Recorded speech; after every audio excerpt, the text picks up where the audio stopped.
This is the Six of Pentacles. It can also be known as disc coins or the suit of diamonds. This card is about financial flow, charity, assistance, giving back, and generosity.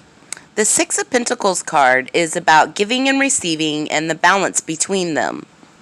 It could be indicating that you show gratitude for what you have received by giving to charity or helping another with resources. You're paying it forward. It could be that you have been giving of yourself and you're going to see the reward efforts. This card could also be saying, don't be too proud to accept help from those that have more. What goes around comes around.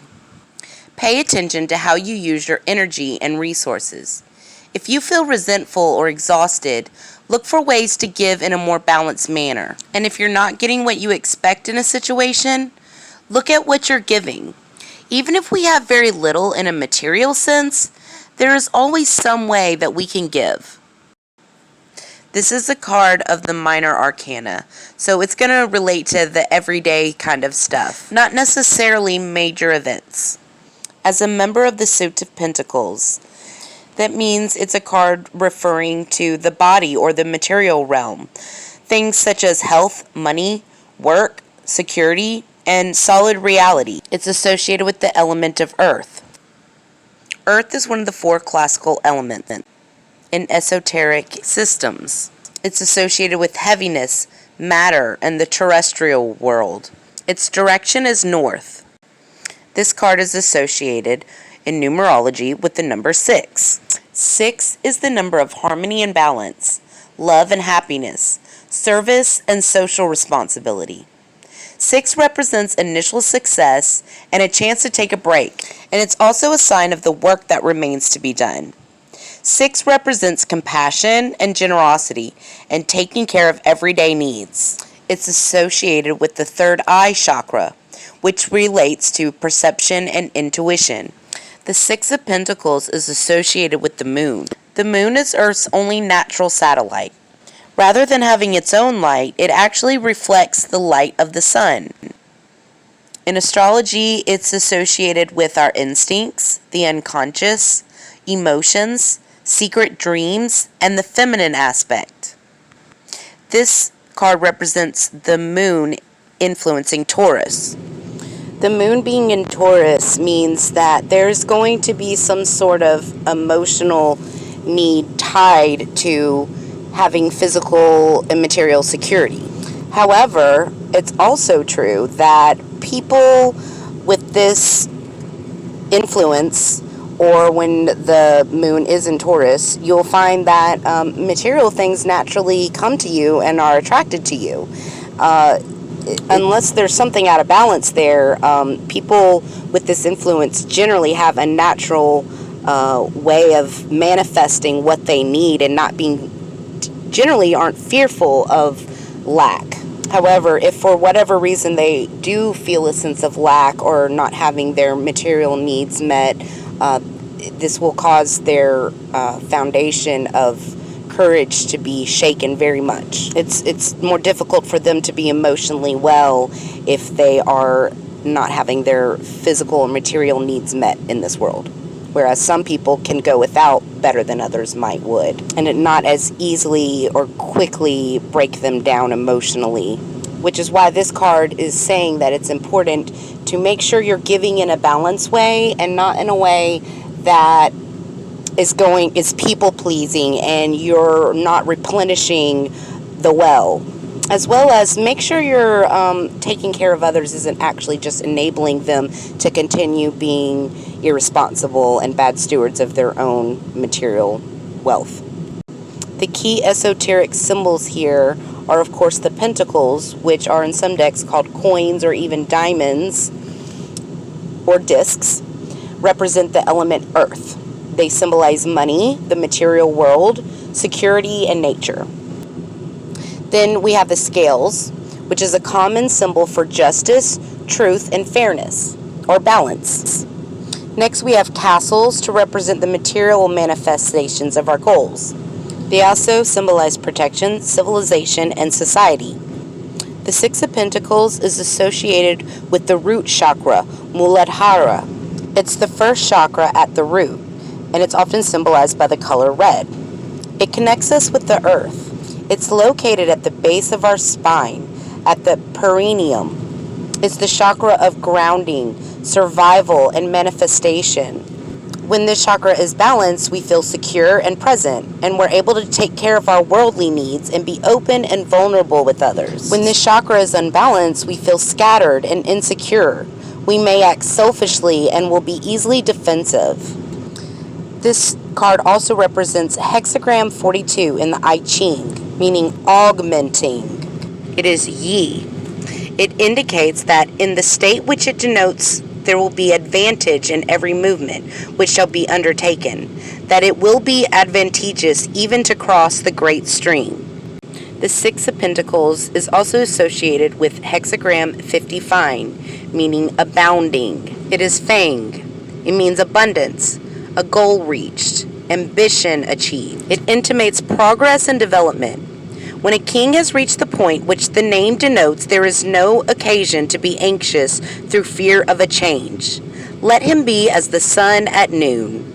In the Tarot of Ceremonial Magic, it is material success. It indicates the days of May 1st and May 10th. Its general divinatory meaning can be an investment of labor or resources that results in high yields, a settling down, or a temporary success.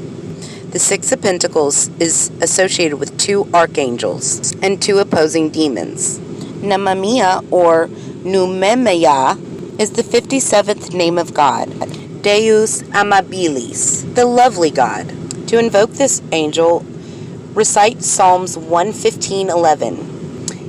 Ye that fear the Lord, trust in the Lord. He is their help and their shield. Qui timet dominum, speraverunt in domino, adjutor iorum et protector iorum est. Namamiya is good to call on for prosperity as well as deliverance of prisoners. Namamiya governs great captains, and people influenced by this angel are drawn to the military, and they're distinguished for activity and courageous bearing of fatigue. Their influence times are 1841 to 1900. They have dominion from December 30th to January the 3rd.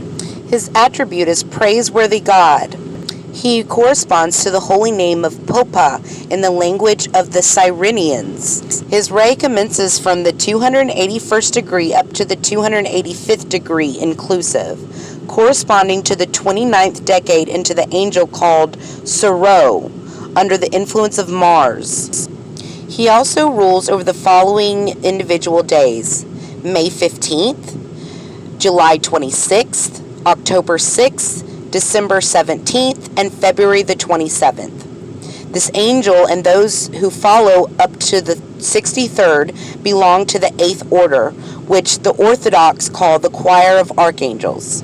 The civilian time of invocation is 6:40 p.m. until 7 p.m.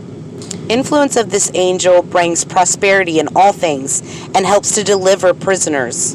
This angel rules over great captains, admirals, generals, and all of those who fight in a just cause. A person born under this influence loves the military, and he'll distinguish himself through his actions of bravery and greatness of spirit, and he will endure hardship with great courage. Meditate on this name of God to bring the whisper of your soul and the divine counselor of light to be heard loud and clear. You will know what you have to do. It will give you the willingness and preparedness to do what it takes to get anything done. The negative side of this angel, in other words, if you are to offend this angel, they have the authority to release you over to the lower entities, which can bring about things such as treason or be the cause of disagreement among leaders. They can influence pusillanimous men and those who attack defenseless people. The Six of Pentacles is also associated with Yoyolael, Deus Auditor Gemituum, which means the God listening to our sighs. To invoke this angel, recite Psalms 6, verse 4. My soul is sore vexed, but thou, O Lord, How long? Et anima turbata est valde, sed tu domine usque quo. Yoyolael protects against sorrow and care and heals the sick, especially afflictions of the eyes. He influences iron and those in commerce. Brave, frank affinity for Venus. His influencing time and dates are 1901 to 1920, from January 4th until January 8th, which is my birthday. Yoyolael's attribute is God who hears the generations. He corresponds to the holy name of Para in the language of the Selamites. His ray commences from the 286th degree up to the 290th degree inclusive, corresponding to the 29th decade and to the angel called Epima. He also rules over the following individual days: May 16th, July 27th, October 7th, December 18th, February 28th, and the invocation is done again from 7 p.m. civilian time until 7:20 p.m. He serves against chagrins and cures illnesses, principally problems with the eyes. This angel rules over fire. He influences armorers, metal workers, which I happen to be, cutlers, and those involved in commerce, which I happen to be. He confounds the evil and those who bear false witness, me too. The person born under this influence will be distinguished by his bravery and boldness, and he will be passionate for Venus. Meditation upon this name of God will free you, and you will no longer be prisoner of your past regrets, earlier traumas, pain, and suffering. It will bring you joy to believe in miracles and a joy-filled future.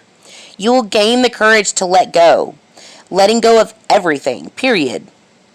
Now, the negative side of this angel, should you offend this angel, rules over anger. He influences the evil and homicides. In other words, if you're losing the protection of this angel, you might be vulnerable to some of these things. So don't offend this name of God. The Six of Pentacles also is associated with two demonic entities that work counter to the archangels, but are subject to the archangels.